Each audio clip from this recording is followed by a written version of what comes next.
Hai dan Assalamualaikum. Salam sejahtera. Pada hari ini, kami dari Kumpulan 7 akan membentangkan kertas kerja mengenai kajian yang telah kami lakukan, iaitu kejayaan projek pembangunan kemahiran terhadap usahawan enterprise di Felda Kemahan 3, Tanah Merah, Kelantan.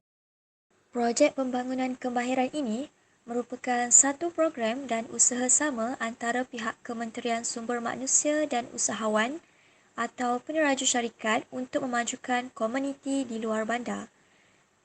Dan syarikat Acijaya Enterprise di Felda Kemahan 3 telah terlibat secara langsung dalam program ini.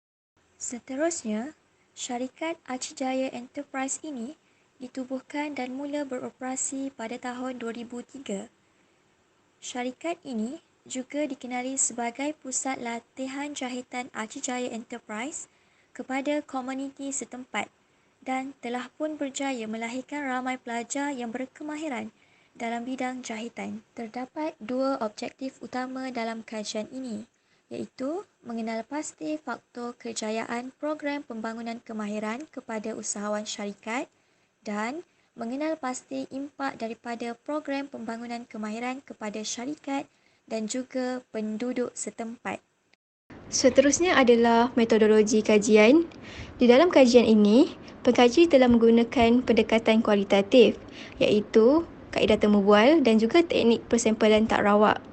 Terdapat 5 kategori informan yang terdiri daripada pemilik premis perniagaan, 2 orang pula daripada tenaga pengajar dan 2 orang lagi terdiri daripada peserta dan penduduk kampung. Seterusnya adalah dapatan kajian. Terdapat 4 faktor kejayaan pembangunan kemahiran kepada usahawan syarikat. Yang pertama, lokasi yang strategik.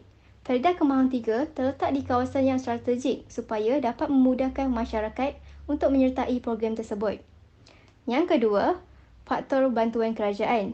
Pihak kerajaan telah memberikan allowance sebanyak RM500 sebulan kepada peserta yang mengikuti program ini. Yang ketiga, faktor keupayaan syarikat dalam memberi latihan kepada para peserta. Situasi ini dapat dilihat apabila syarikat berkeupayaan untuk menyediakan tenaga pengajar yang mahir kerana syarikat ini telah beroperasi hampir 10 tahun. Akhir sekali, faktor jumlah penyertaan. Kebanyakan peserta program ini merupakan golongan muda ataupun golongan belia yang berumur daripada 16 tahun sehingga 35 tahun. Bukan itu sahaja, terdapat juga pelbagai impak daripada program ini. Yang pertama, syarikat akan dikenali ramai pihak.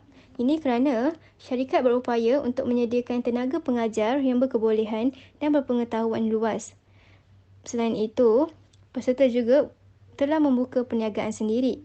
Sebagai contoh, mereka menggunakan platform seperti Shopee dan Instagram untuk mempromosikan produk jualan mereka. Yang ketiga, berlakunya peningkatan pendapatan dalam kalangan penduduk. Sebagai contoh, terdapat peserta yang pernah bekerja sebagai jurujual dan kini telah meraih pendapatan sebanyak RM4,000 sebulan hasil daripada mengambil upah jahitan.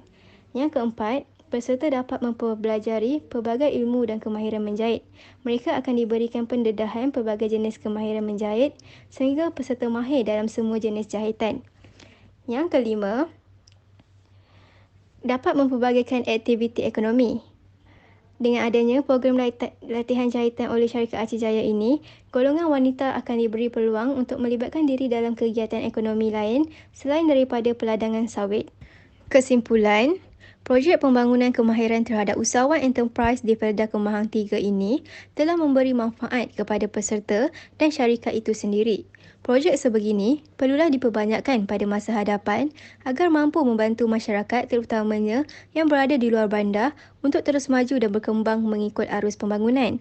Selain itu, ianya juga adalah untuk memastikan tiada masyarakat yang terpinggir untuk menikmati kemajuan dan bakat serta potensi masyarakat dapat diketengahkan agar dapat meluaskan lagi kemahiran individu, meningkatkan pendapatan dan juga memajukan kawasan luar bandar tersebut.